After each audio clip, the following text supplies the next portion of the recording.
Bonjour à tous, bonjour à toutes. Tout au long de cette semaine, je vous invite à cheminer dans le chapitre 2 du livre de l'Ecclésiaste. Et j'ai choisi un verset pour nous, pour le méditer aujourd'hui. Ecclésiaste chapitre 2, le verset 26. En effet, il donne à celui qui lui est agréable la sagesse, la connaissance et la joie. Mais il charge celui qui lui désobéit d'amasser des biens pour celui qui lui est agréable. Cela encore n'est que fumer, autant courir après le vent. Ce livre de sagesse, ce livre de l'Ecclésiaste nous rappelle que Dieu est la vraie source de la sagesse, de la connaissance et de la joie.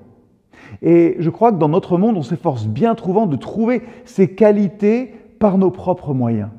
Or, ce verset nous invite à reconnaître que toute sagesse authentique provient de Dieu. Prenons un moment pour méditer cette grâce divine, ce don de la sagesse. Et faisons-le, comme on le fera toute la semaine, de manière très concrète et très pratique.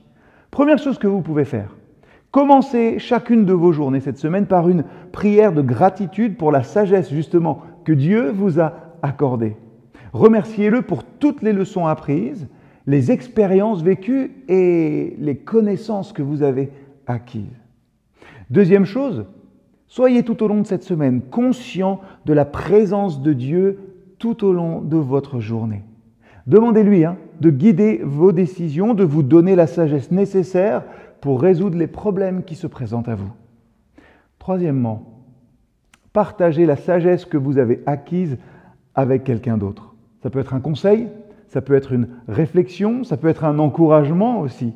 La sagesse devient plus précieuse lorsqu'elle est partagée.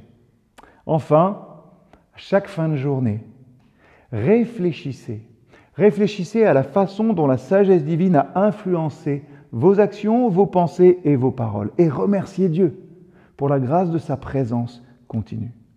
En méditant simplement sur la grâce de cette sagesse divine, nous pouvons approfondir notre relation à Dieu. Nous pouvons trouver un sens plus profond finalement dans notre quête de la sagesse.